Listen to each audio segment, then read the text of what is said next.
வசனம் 1 14 முடிய மத்தேயு எழுதின சுவிசேஷம் 21. எல்லாம் நோட் பண்ணி வச்சுக்கோங்க. என்னன்னா இந்த இப்ப எடுக்க போகிற சம்பவம், அதாவது இந்த நாளில் இன்னைக்கு நம்ம என்ன நாள் செலிப்ரேட் பண்றாங்க வெளியே எல்லாம், நம்மளும் என்ன செலிப்ரேட் பண்றோம்? குருத்தோலை ஞாயிறு. அப்படின்னா என்ன? குருத்தோலை ஞாயிறுனா என்ன? பவனி போ. சரி, நமக்கு பவனி போவா. வேற எதுக்காக ஏன் பண்றோம்? இப்ப கிறிஸ்துமஸ் ஏன் கொண்டாடுறோம்? ஏசு கிறிஸ்து பிறந்தாரு, அதனால கொண்டாடணும்னு நம்ம சொல்றோம். பவனி ஏன் போறாங்க? எதுக்காக போறாங்க?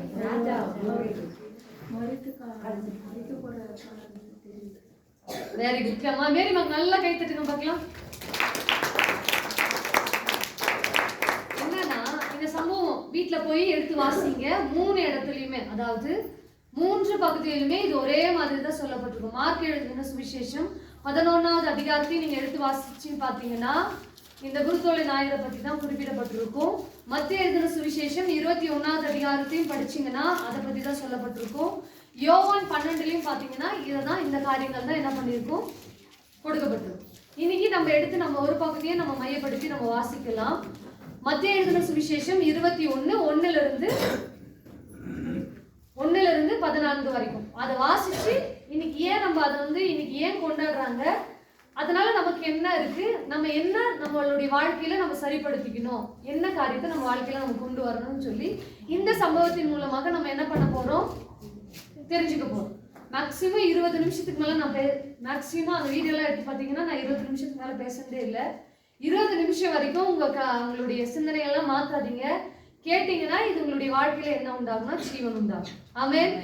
ஹல்லேலூயா, ஹல்லேலூயா, ஹல்லேலூயா. ஹல்லேலூயா. சகரியா 9:9 எடுத்து ஒருத்தங்க வாசிங்க. சகரியா 9:9.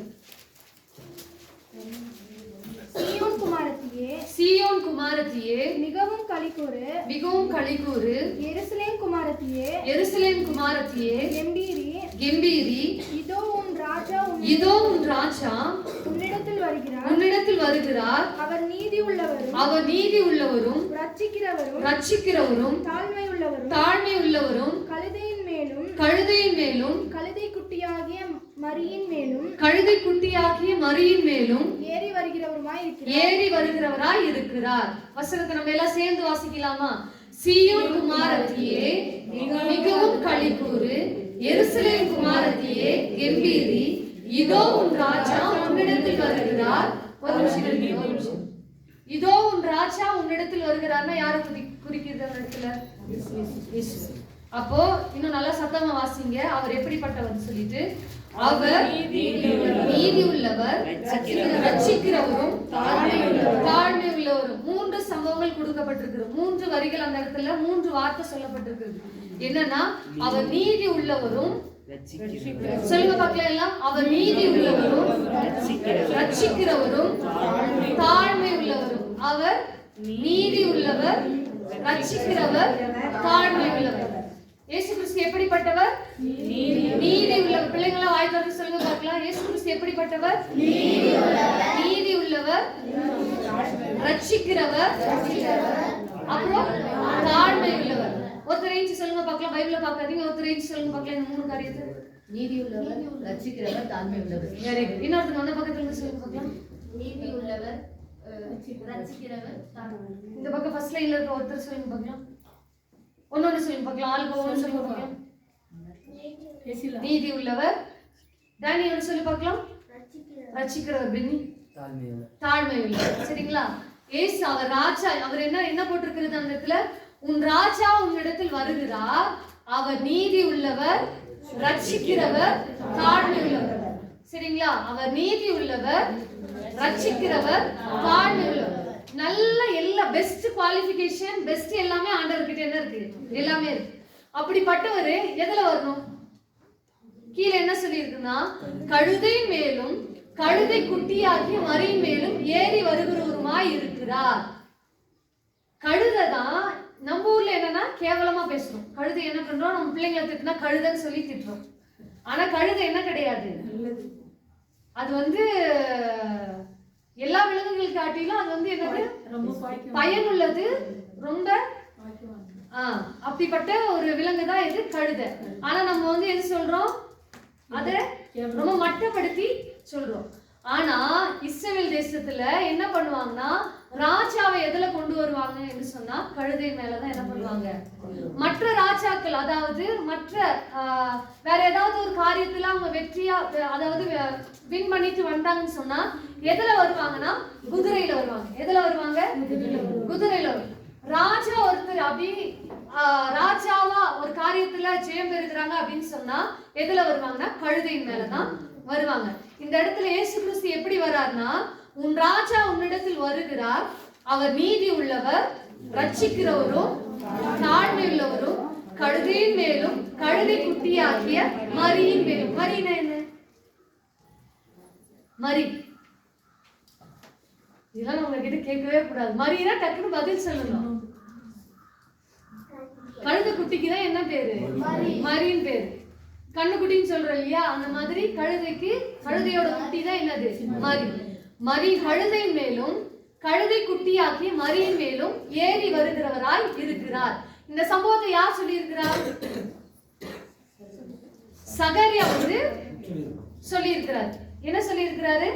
சகரியா வந்து தீர்க்க தரிசனமா ஆண்டவர் வந்து இப்படி வரப்போறாரு, இப்படி கழுதையின் மேலும் கழுதை குட்டியின் மேலும் பவனி வருவாரு அப்படின்னு சொல்லிட்டு முன்பாக என்ன பண்ணிட்டாரு?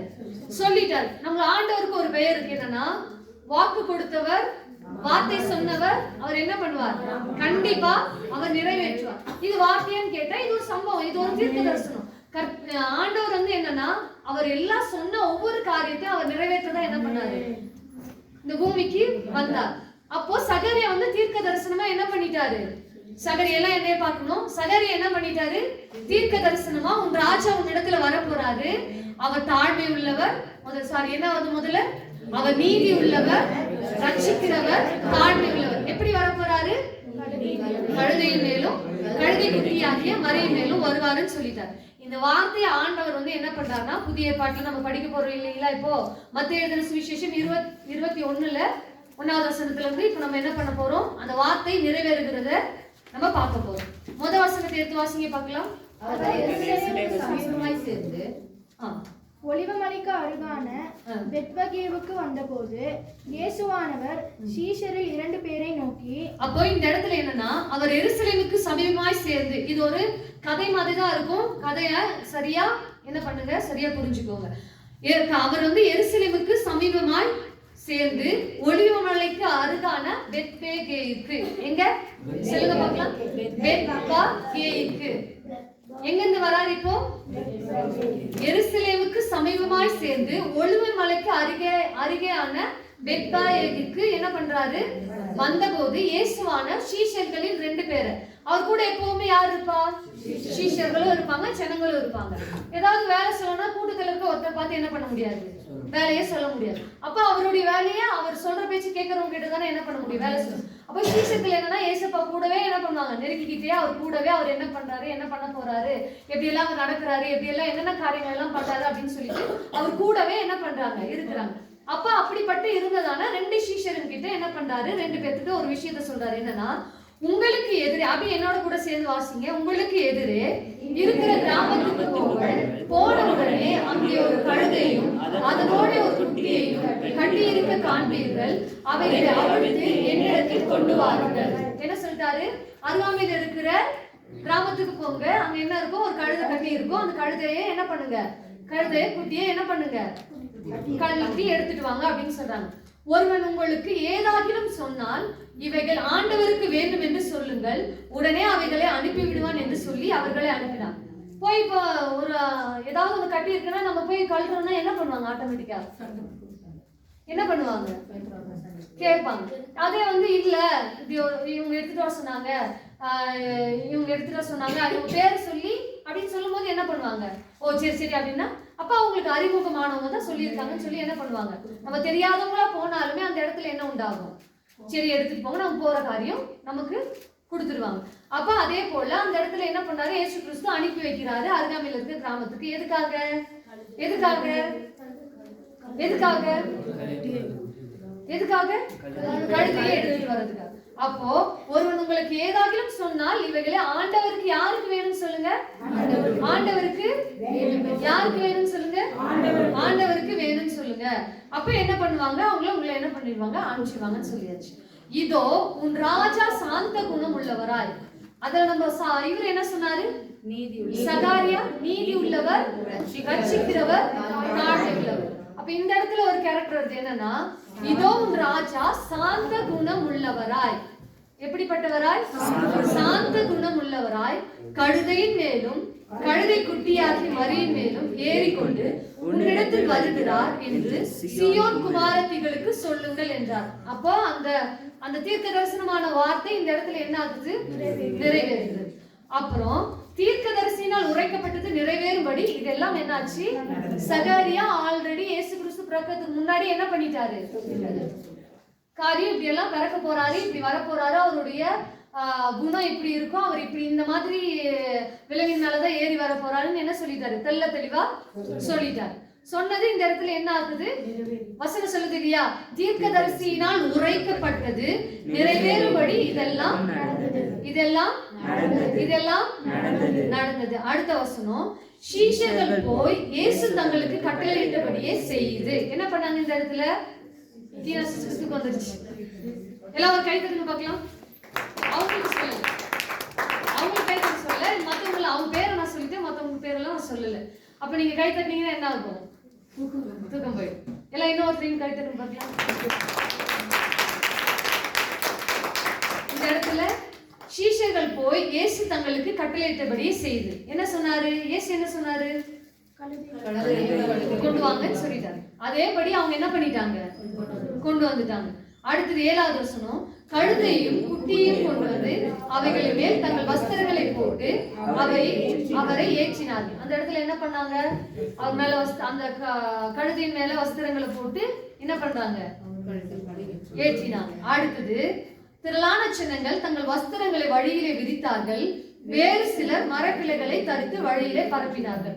இப்ப இந்த குருத்தொலை ஞாயிற்கு பாத்தீங்கன்னு வச்சுக்கோங்களேன், சுத்தி எல்லாம் பாத்தீங்கன்னா கையில என்ன எடுத்துட்டு போவாங்க, அந்த மாதிரி என்ன பண்ணிருக்காங்க அந்த இடத்துல இருக்கிற. ஆனா நம்ம போன்ல எல்லாம் இதெல்லாம் பாத்தீங்கன்னா எப்படி இருக்குன்னா, அது பார்த்தா தென்னை மரத்தோட ஓலை தான் போலாது. அப்போ அது என்ன பண்றாங்க, அதை எடுத்து இப்போ நம்ம அதை ஒரு கிராஸ் மாதிரி செஞ்சு கொண்டு போறாங்க. அப்ப அந்த இடத்துல என்ன பண்ணிருக்காங்கன்னா, அதெல்லாம் பிரிச்சு அவர் வர்றதுக்கு முன்னாடி என்ன பண்ணிருக்காங்க, அதுக்கு முன்பாக வஸ்திரங்களையும் அந்த மரக்கிளைகளையும் முன்னாடி போட்டிருக்காங்க. திரளான ஜனங்கள் தங்கள் வஸ்திரங்களையும் வழியில் விரித்தார்கள், வேறு சிலர் மரக்கிளைகளை தரித்து வழியிலே பரப்பினார்கள். அப்போ முன்னடப்பாரும் பின்னடப்பாரும் ஆகிய திரளான ஜனங்கள் தாவீதின் குமாரனுக்கு ஓசன்னா. எல்லாம் சேர்ந்து சொல்லுங்க பார்க்கலாம். தாவீதின் குமாரனுக்கு ஓசன்னா. இன்னைக்கு நம்ம பாட்டு பாடணும் இல்லையா, இங்கிலீஷ் பாட்டு பாடணும். என்ன பாட்டு பாடணும், ஓசன்னா. என்னது, ஓசன்னா. சேர்ந்து பாடுங்க பார்க்கலாம். ஓசன்னா ஓசன்னா ஓசன்னா இன் தி ஹையஸ்ட். என்னது, ஹையஸ்ட். சரியா, இது தமிழ்ல இருக்குது. இன்னைக்கு போய் பாட்டு புக்ல, நம்ம பாட்டு புக்ல இருக்கு. ஓசன்னா ஓசன்னா ஓசன்னா தேவனுக்கு அப்படின்னு லைன் ஒரு நினைக்க எனக்கு மறந்துருச்சு. சரியா, அது போய் என்ன பண்ணுங்க, இந்த பாட்டை திருப்பி பிராக்டிஸ் பண்ணுங்க. இன்னைக்கு பாடும்பொழுது நம்மளுக்கு என்ன ஆயிடுச்சு, பிராக்டிஸ் ஆயிடுச்சு. பிராக்டிஸ் வார்த்தை வரல, ஆனா ராகம் வந்துருச்சு இல்லையா, என்ன ஆயிடுச்சு, ராகம் வந்துருச்சு. ஓசன்னா என்ன, பாஸ்டர் சொன்னார் இல்லையா, ஓசன்னா என்ன, வெரி குட். டெஃபிலாக் நல்லா கை தட்டுங்க பார்க்கலாம். ஓசன்னா என்ன, ரட்சிப்பு. ஓசன்னா என்ன, ஓசன்னா என்ன, வாய் திறந்து சொல்லுங்க பார்க்கலாம். ஓசன்னா ரட்சிப்பு. இவங்க ரெண்டு பேர்த்த போல நம்மளால என்ன பண்ண முடியாது, ஃப்ளோவா. ஆனா எனக்கு நான் கற்றுக்கொண்ட அந்த காரியத்தை உங்க மத்தியில என்ன பண்ண முடியும், தெளிவா உங்களுக்கு என்னால புரிய வைக்க முடியும். எனக்கு தெரிஞ்சது ஏதாவது ஒரு காரியத்தை என்ன பண்ணணும், நீங்க இந்த இடத்துல இருந்து கற்றுட்டு வெளியே போகணும். புரியுதா? அப்போ ஓசன்னா என்ன, ரட்சிப்பு. இப்பொழுதே எங்களை ரட்சியும், இப்பொழுதே எங்களை ரட்சியும். ஏன் அந்த வார்த்தைய அந்த யூத ஜனங்கள், அங்க இருக்கிற ஜனங்கள் எல்லாம் சொன்னாங்கன்னா, அவங்க எப்படிப்பட்ட இடத்துல வாழ்ந்துட்டு இருக்காங்கன்னா, அவங்களை ஆளுகை செய்கிறது யாருன்னா, ரோமர்கள் யார, அந்த யூத ஜனங்களை ஆளுகை செஞ்சுட்டு இருக்காங்க. அப்போ இவர் கழுதை மேல வந்துட்ட உடனே, இயேசு கிறிஸ்து கழுதை மேல வந்துட்ட உடனே இவங்களுக்கு எல்லாம் எவ்வளவு சந்தோஷமாயிடுச்சு. ஏன் சந்தோஷமாயிடுச்சுன்னா கண்டிப்பா இந்த ராஜா வந்து என்ன பண்ண போறாரு, இந்த ரோமர்கள் கிட்ட இருந்து என்ன பண்ண போறாரு, எங்களை விடுதலை ஆக்க போறாரு அப்படின்னு சொல்லிட்டு என்ன பண்ணிட்டாங்க. அதுக்காக தான் ஓசன்னா, தாவீதின் குமாரனுக்கு ஓசன்னா ஓசன்னா அப்படின்னு சொல்லி என்ன பண்ணாங்க. எதுக்காக ஓசன்னா சொன்னாங்க? ரோமர்கள் கிட்ட இருந்து எங்களை காப்பாத்திடுவாரு அப்படின்னு சொல்லிட்டு அவங்க என்ன பண்ணாங்க. அங்க இருந்த ஜனங்களுடைய சூழ்நிலை அது. என்னது? அங்க இருந்த ஜனங்களுடைய சூழ்நிலை அது. அங்க அவங்க நெருக்கத்தின் மத்தியில வாழ்றாங்க. அவங்க வந்து வேற ராஜா வந்து ஆளுகை செய்யறாரு. ரொம்ப கொடுமையா ஆளுகை செய்யறதுனால என்ன உண்டாகுதுன்னா, அந்த காரியத்துல இருந்து அந்த ராஜா கிட்ட இருந்து எங்களுக்கு விடுதலை வேணும், நாங்க வந்து விடுதலை வேணும்னு சொல்லிட்டு என்ன பண்றாங்க. கண்டிப்பா இந்த ராஜா வந்து எங்களை என்ன பண்ணிடுவாரு, விடுதலை ஆக்கிடுவாருன்னு சொல்லிட்டு என்ன பண்றாங்க, கேக்குறாங்க. தாவீதின் குமாரனுக்கு ஓசன்னா ஓசன்னா அப்படின்னு சொல்லிட்டு அந்த வார்த்தைக்கான அர்த்தம் என்ன, இப்பொழுது எங்களை ரட்சியும் என்று சொல்லி கேட்கிறாங்க. அடுத்தது, முன்னடப்பாரும் பின்னடப்பாரும் ஆகிய திரளான சின்னங்கள் தாவீதின் குமாரனுக்கு ஓசன்னா, கர்த்தர் நாமத்தினாலே வருகிறவர் ஸ்தோத்திரிக்கப்பட்டவர், உன்னதத்திலே ஓசன்னா என்று சொல்லி ஆர்ப்பரித்தார்கள். அந்த இடத்துல என்ன சொன்னாங்க. இன்னைக்கு நம்ம தெரிஞ்சு கொள்ள வேண்டிய விஷயம் என்னன்னா, இந்த இடத்துல என்ன பண்ணாங்க, ஆர்ப்பரித்தார்கள். ஆர்ப்பரித்தார்கள்னா என்னன்னா துதிச்சாங்க. அந்த இடத்துல என்ன பண்ணாங்க, துதிச்சாங்க. என்ன பண்ணாங்க, துதித்தார்கள். அந்த இடத்துல என்ன பண்ணினார்கள், துதித்தார்கள். உங்க கவனம் எல்லாம் இங்க இருக்குதா? உங்க கவனம் எல்லாம் இங்கதான் இருக்குதா? சரி. நாமத்தில் வருகிறவர் ஸ்தோத்தரிக்கப்பட்டவர், உன்னதத்திலே ஓசனா என்று சொல்லி என்ன பண்ணாங்க, ஆர்ப்பரித்தார்கள். நம்ம வாழ்க்கையில இந்த நாளில இந்த குருத்தோலை ஞாயிறு ஏன் கொண்டாடுறாங்க அப்படின்னு பார்த்தோம்னா, ஏன்னா அதுல அந்த சம்பவத்தை நம்ம படிக்கும் பொழுது என்னன்னா, நம்ம எந்த சூழ்நிலையிலும் எந்த நேரத்திலையும் நம்மள ஆண்டவர் என்ன பண்ணணுமா, ஸ்தோத்தரிக்கணும், ஆர்ப்பரிக்கணும். என்ன பண்ணணும்? அவங்க என்ன பண்ணாங்க, ராஜாவை பார்த்த உடனே என்ன பண்ணிட்டாங்க, என்ன பண்ணாங்க, ஸ்தோத்திரம் சொல்லி நாமத்தில் வருகிறவர் ஸ்தோத்தரிக்கப்பட்டவர், உன்னதத்திலே ஓசன்னா என்று சொல்லி என்ன பண்ணாங்க, ஆர்ப்பரித்தார்கள். அப்போ இந்த நாள் நீங்க யோசிச்சு பாருங்க, நம்ம ஆர்ப்பரிக்கிறோமா, அவர் நமக்குள்ள வந்திருக்கிறத நினைச்சு நம்ம ஆர்ப்பரிக்கிறோமா அப்படின்னு சொல்லி நம்ம என்ன பண்ணணும், சிந்தித்து பார்க்கணும். அடுத்த காரியம், அவர் எருசலேமுக்குள் பிரவேசிக்கையில் நகரத்தார் யாவரும் ஆச்சரியப்பட்டு இவர் யார் என்று விசாரித்தார்கள். அதற்கு ஜனங்கள், இவர் கலிலேயாவில் உள்ள நாசரேத்திலிருந்து வந்த தீர்க்கதரிசியாகிய இயேசு என்றார்கள். அப்ப அங்க இருக்கிறவங்க எல்லாம் என்ன பண்றாங்க, விசாரிக்கிறாங்க. இவரை ஏன் கொண்டாடுறீங்க, இவரை ஏன் ஓசனா ஓசனா என்று சொல்லி நீங்க ஏன் ஆர்ப்பரிக்கிறீங்க அப்படின்னு சொன்ன உடனே அவங்க சொல்றாங்க என்னன்னா, அதற்கு ஜனங்கள், இவர் கலிலேயாவில் உள்ள நாசரேத்தில் உள்ள வந்த தீர்க்கதரிசியாகிய இயேசு என்றார்கள். அடுத்தது, இயேசு தேவாலயத்தில் பிரவேசித்து ஆலயத்திலே விற்கிறவர்களும் கொள்ளுகிறவர்களும் ஆகிய யாவரையும் வெளியே துரத்தி காசுக்காரருடைய பலகையும் புறா விற்கிறவர்களின் ஆசனங்களையும் கவிழ்த்து என்னுடைய வீடு செப வீடு எனப்படும் என்று எழுதியிருக்கிறது, நீங்களோ அதை கள்ளர் குகை ஆக்குகிறீர்கள். இப்போ அந்த இடத்துல எங்க இயேசு கிறிஸ்து எங்க போறாரு, இப்போ ஆலயத்துக்குள்ள போறாரு. அப்ப ஆலயத்துக்குள்ள போறதுக்கு முன்னாடி வந்து என்ன நடக்குதுன்னா, வெளியே வந்து சில ஜனங்கள் சில காரியங்களை விற்று கொண்டு இருக்கிறாங்க. என்ன பண்ணிட்டு இருக்காங்க, காசுக்காரர்கள் என்ன பண்றாங்க. ஏன் அந்த சம்பவம் அந்த இடத்துல நடக்குதுன்னா, ஒரு சத்தியத்தை நீங்க தெரிஞ்சுக்கோங்க. என்னன்னா, முதல் ராஜா, இஸ்ரவேலுக்கு முதல் ராஜா யாரு, சவுல். சவுலுக்கு அப்புறம் தாவீது. தாவீதுக்கு அப்புறம் சாலமோன் காலத்துக்கு அப்புறம் சாலமோன் சமயத்துல அவனுடைய மகன் அடுத்தது யார் வருவா, ராஜாவா வருவா. அப்போ அவனுடைய சவுலுக்கு அப்புறம் தாவீது, தாவீதுக்கு அப்புறம் சாலமோனுடைய மகன் வரும்பொழுது அந்த இடத்துல என்ன உண்டாகுதுன்னா, எல்லா இஸ்ரவேல் ஜனங்களும் ஒரே இடத்துல இருக்காங்களா, எல்லாம் ஒரே இடத்துல இருக்காங்க. அவங்களுக்குள்ள உள்ளுக்குள்ள என்ன உண்டாகுதுன்னா, சில காரியங்கள் உண்டாக்கி என்ன ஆகுதுன்னா, பிரிவினை உண்டாயிட்டு. எத்தனை கோத்திரம் இருக்கு மொத்தம், 12 கோத்திரம் இருக்கு. அப்போ அதுல 10 கோத்திரம் ஒன்னாவும் 2 கோத்திரம் தனியாவும் போயிடுச்சு. அப்ப இந்த 2 கோத்திரத்துக்கு தலைவரா யார் இருந்தனா, சாலமோனுடைய மகன் யாருன்னா ரெகுபயாம். யாரு, ரெகுபயாம். 2, அதாவது ராஜாவுடைய மகனுக்கு கிடைச்சது எது, 2. அது என்னதுன்னா ரெகுபயாம். அதாவது அந்த தேசத்துக்கு பேர் என்ன வச்சாங்கன்னா யூதா. சரிங்களா. அடுத்தது 10 கோத்திரம் இருந்துச்சு இல்லைங்களா. 10 கோத்திரத்துக்கு என்ன பேர் வச்சாங்கன்னா இஸ்ரேல். என்னது? அத ஆளுகை செய்தது யாருன்னா யெரொபெயாம். இதை ஆளுகை செய்தது யாரு? ரெகொபெயாம். அத 10 ஆளுகை செய்தது யாரு? ரெகொபெயாம். இந்த 10 தனியா இருக்கு, 2 தனியா இருக்கு. இப்போ இந்த 10 கிட்ட வந்து சில கர்த்தருக்கு கீழ்ப்படியலன்னா கர்த்தர் என்ன பண்ணுவாரு? அந்நிய ராஜா கிட்ட என்ன பண்ணிடுவார்? ஒப்பு கொடுத்துடும். அப்ப இவங்க சில காரியங்கள் தேவனுக்கு முரட்டாட்டமா இருக்கும் பொழுது என்ன பண்றாங்கன்னா வேற ஒரு வல்லமை கொண்ட ராஜா வந்து இந்த 10 கோத்திரம் வாழ்றாங்க இல்லையா? எங்க வாழ்றாங்க? இஸ்ரேல். அங்க இருக்கிற ஜனத்தை வந்து என்ன பண்றாங்கன்னா கொஞ்சம் பேரை பிடிச்சிட்டு போயிடுறாரு. என்ன பண்றாரு? கொஞ்சம் பேரை பிடிச்சிட்டு போயிடுறாரு. கொஞ்சம் கொஞ்சமா ஒரு டைம் என்ன பண்றாரு? போர் வந்து என்ன பண்றாரு? கொஞ்சம் கொஞ்சமா பிடிச்சிட்டு போயிடுறாரு. பிடிச்சிட்டு போன உடனே இங்க இஸ்ரேல்ல வாழ்ந்தாங்க இல்லையா? இவங்களுக்கு பேர் என்னன்னா யூதர்கள். யாரு? இஸ்ரேல் ஜனங்களுக்கு எல்லாத்துக்குமே யூதர்கள் பேர்.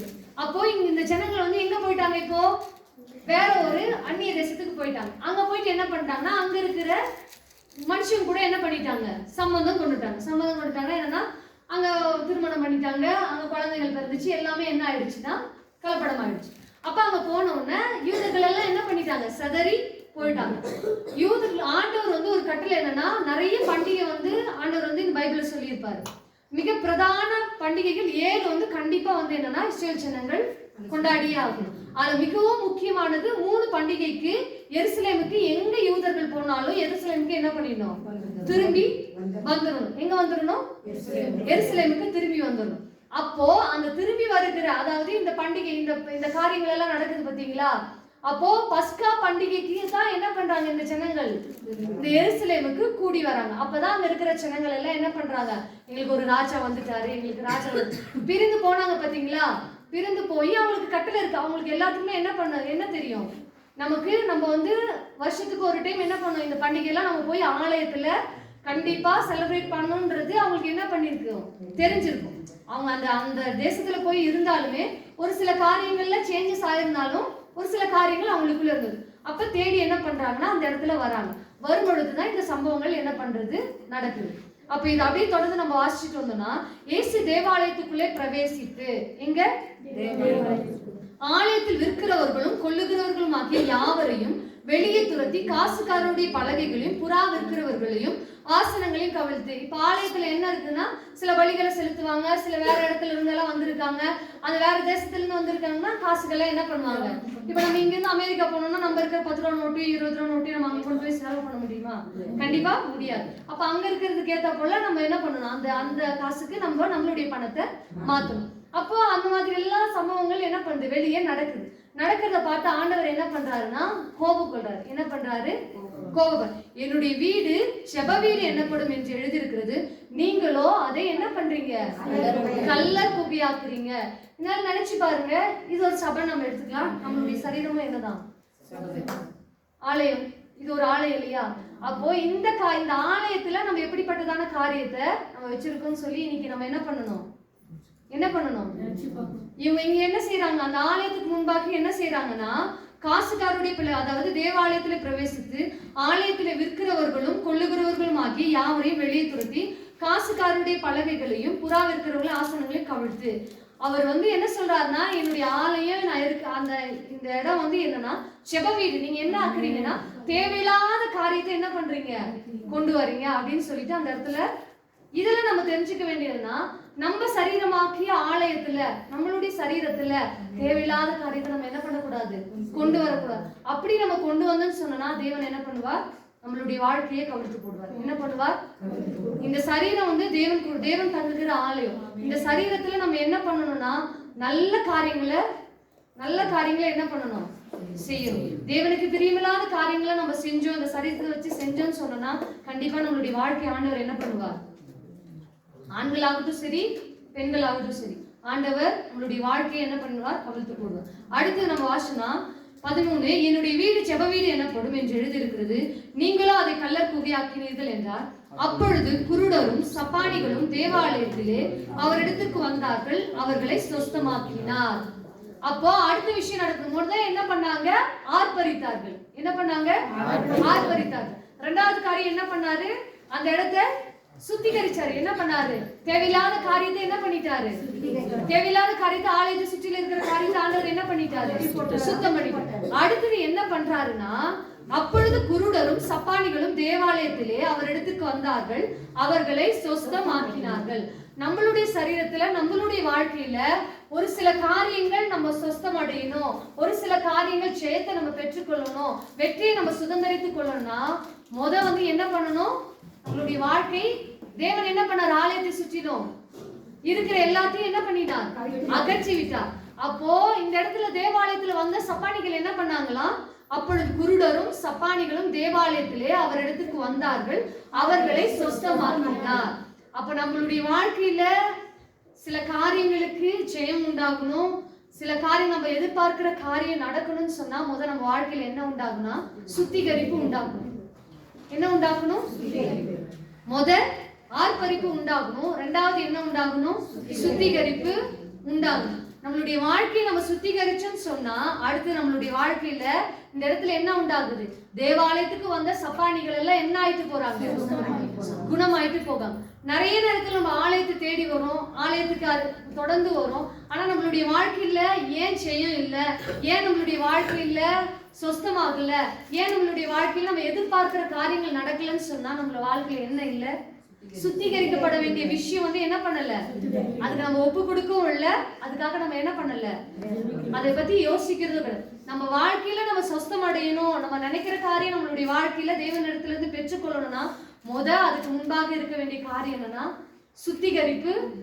நம்ம இருதய அளவுல, நம்ம சரீரத்துல அளவுல நம்ம என்ன பண்ணணும்? சுத்திகரிப்பு உண்டானாதான் என்ன உண்டாகும் நமக்கு? அங்க வாசிங்க பார்க்கலாம் 14வது வசனத்தை சேர்ந்து வாசி. அப்பொழுது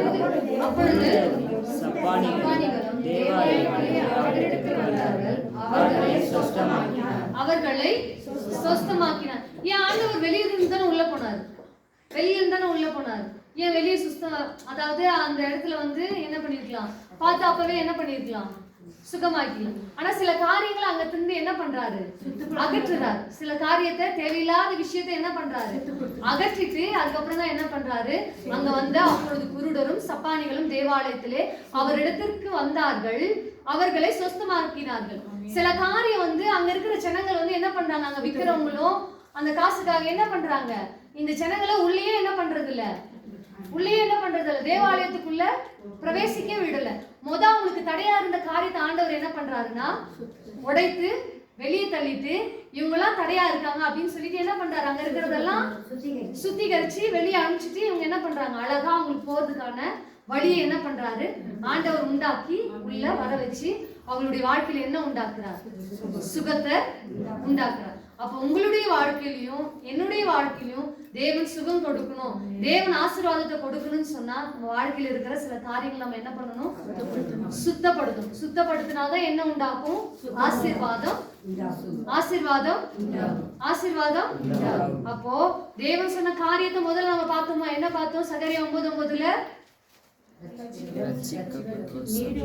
நீதி உள்ளவர், ரட்சிக்கிறவர், தாழ்மை உள்ளவர். அப்ப யார் அதை சொன்னா? சகரியா சொன்ன தீர்க்கதரிசனமான வார்த்தை இந்த இடத்துல ஆண்டவர் என்ன பண்றார்? நிறைவேற்றி முடிக்கிறார். நம்மளுடைய வாழ்க்கையில தேவன் அநேக வாக்குத்தத்த வசனங்களை கொடுத்திருக்கிறார். வேதாகமத்துல நிறைய காரியங்களை நமக்காக தான். யாருக்காக? எனக்காக. சொல்லுங்க பார்க்கலாம். நமக்காகனா அது வேண்டாம், எனக்காக. சொல்லுங்க பார்க்கலாம். எனக்காக. யாருக்காக? எனக்காக. அதை நம்ம வந்து அதை நம்ம வந்து எனக்குன்னு சொல்லி நம்ம என்ன பண்ணணும்? பெருமை, அதாவது அந்த காரியத்தை நம்ம எடுத்துக்கணும். எனக்குன்னு சொன்னாதான் அந்த உரிமையை நம்ம என்ன பண்ண முடியும்? பெற்றுக்கொள்ள முடியும். அது எல்லாத்துக்கும் பொதுவா சொல்லி இருக்க விஷயம் தான் அப்படின்னு சொல்லி நம்ம விட்டோம்னா அந்த ஆசீர்வாதத்தை நம்ம என்ன பண்ண முடியாது?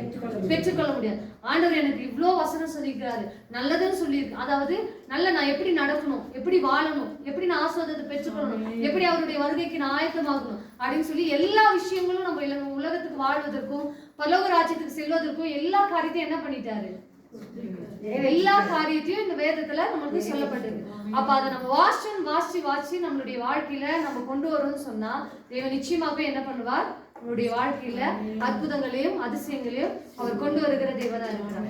இந்த நாள்ல இன்னைக்கு ஏன் அந்த குருத்தோலை ஞாயிறை கொண்டாடுறாங்க அப்படின்னா, உலகப்புறமான ஒரு சில காரியங்களை அவங்க கொண்டாடுறாங்க, பாடுறாங்க, ஆடுறாங்க, ஓகே. ஆனா இன்னைக்கு நம்ம வேதத்தின் மூலமா தெரிஞ்சு கொள்ள வேண்டிய ஒரு 3 காரியம் என்னன்னா, என்ன உண்டாச்சு? அந்த இடத்துல ஆர்ப்பரிப்பு உண்டாச்சு. நம்மளுடைய வாழ்க்கையில எந்த சூழ்நிலை வந்தாலும் தேவனை என்ன பண்ணணும்? ஆர்ப்பரிக்கணும், அவரை துதிக்கணும். அவரை துதிக்கும் பொழுது, அவரை துதிச்சதுனாலதான் சில காரியங்கள் என்ன ஆகுது? வேதத்துல நிறைய பேர் அவரை துதிக்கும் பொழுது தாவீது என்ன பண்ணாரு? சில காரியங்கள்ல வெற்றி பெற்றார். அப்போ நம்மளுடைய வாழ்க்கையில தொடர்ந்து சில காரியங்களை நம்ம என்ன சோர்வு வந்தாலும், என்ன பலவீனம் வந்தாலும், எப்பேற்பட்ட எதிர்மறையான சூழ்நிலைகள் வந்தாலும் நம்ம என்ன பண்ணணும்னா தேவனை என்ன பண்ணணும்? ஆர்ப்பரிக்கணும். 2வது காரியம் சுத்திகரிக்க. ஏன் சுத்திகரிக்கப்படணும்னா, 3வது என்ன கிடைக்குது? சுகம் கிடைக்குது, சுஸ்தம் கிடைக்குது, அதாவது விடுதலை கிடைக்குது. இந்த விடுதலையும் ஆசீர்வாதத்தையும் நம்மளுடைய வாழ்க்கையில நம்ம பெற்றுக்கொள்ளணும்னா 2வது பண்ண வேண்டிய காரியம் தான் மிக முக்கியமான காரியம். என்ன? சுத்திகரிப்பு. என்னது? சுத்திகரிப்பு. நம்ம சுத்திகரிக்கப்படாம தேவனிடத்துல இருந்து நம்ம எவ்வளவு புரண்டாலும் நம்ம என்ன பண்ண முடியாது? நம்ம எவ்வளவு போய் செபித்தாலும் என்ன பண்ண முடியாது? ஆசீர்வாதத்தை நம்ம என்ன பண்ண முடியாது? பெற்றுக்கொள்ளவே முடியாது. என்ன பண்ண முடியாது? அப்ப நம்ம வாழ்க்கையில என்ன தேவை? இன்னைக்கு என்ன தேவை? எல்லாம் வாய் திறந்து சொல்லலாம். என்ன தேவை? அவங்களுக்கு தெரியும் நம்ம எந்த காரியத்துல தேவனை விட்டு விலகி இருக்கோம், தேவனுக்கு பிரியம் இல்லாம இருக்கோம், தேவனுக்கு பிரியம் இல்லாம நம்ம வாழ்ந்துட்டு இருக்கோம், சபைக்கு அதாவது என்ன ஊழியத்துக்கு பிரயோஜனம் இல்லாம, சபைக்கு பிரயோஜனம் இல்லாம, தேவனுக்கு பிரயோஜனம் இல்லாம நிறைய காரியம் நமக்கு என்ன இருக்கு? நம்ம வாழ்க்கையில இருக்கு. இந்த நாள்ல ஒவ்வொருவரும் நிதானித்து, ஆண்டவரே என் வாழ்க்கையில இருக்கிற நான் எந்த காரியத்தை சுத்திகரிக்கணும், உங்ககிட்ட இருந்து நான் ஆசீர்வாதத்தை பெற்றுக்கொள்ள நான் என்ன காரியத்தை பண்ணணும் ஆண்டவரே சொல்லி நம்ம வாய் திறந்து தேவனிடத்துல கேட்கும் பொழுது நிச்சயமாகவே அந்த காரியத்துல தேவன் என்ன பண்ணுவார்? பதில் கொடுத்து நம்மளை திக்கற்றவர்களாய் தேவன் என்ன பண்ண மாட்டார்? நம்ம மனம் மாறி ஒரு காரியத்துல ஆண்டவரே இந்த சூழ்நிலையில நான் நிற்க கூடாது, நான் என்ன பண்ணணும்? நான் ஜெயம் பெறணும், நான் ஆசீர்வாதத்தை பெற்றுக்கொள்ளணும். அங்க இருந்த தேவாலயத்துல வந்த அந்த சப்பானிகள் எப்படி சுகமாயி வெளியே போனாங்களோ அதே போல ஒவ்வொரு வாரம் வரும்பொழுது, ஒவ்வொரு நேரமும் நான் ஜெபிக்கும் பொழுது உங்களுடைய சமூகத்துல நான் உட்கார்ந்துட்டு போனேன்னா ஒரு காரியத்துல இருந்து எனக்கு விடுதலை உண்டாகணும், ஒரு காரியத்துல இருந்து ஜெயம் உண்டாகணும், ஒரு ஆசீர்வாதத்தை நான் பெற்றுக்கொள்ளணும்னு சொல்லி நம்ம தேவனுடைய சமூகத்துக்கு போவோம்னு சொன்னா நிச்சயமாவே தேவன் என்ன பண்ணுவார்? நம்மளை ஆசீர்வதிக்க அவர் போதுமானவராய் இருக்கிறார். ஆக இந்த நாளில நீங்க தெரிஞ்சுக்கொள்ள வேண்டிய காரியத்தை 3 தெரிஞ்சுக்கிட்டீங்க. அது மீண்டும் ஒரு டைம் சொல்லுங்க பார்க்கலாம். ஆர்ப்பரிக்கணும், சுத்திகரிக்கப்படணும், 3வது காரியம். இது 2 நம்ம சரியா பண்ணணும்னு சொன்னா நம்ம வாழ்க்கையில செய்யணும். சுகம், பலம் எல்லாமே தேவன் என்ன பண்ணுவார்? கொடுப்பார். தேவன் தாமே இந்த வார்த்தைகளுக்கு ஆசீர்வதிப்பார்.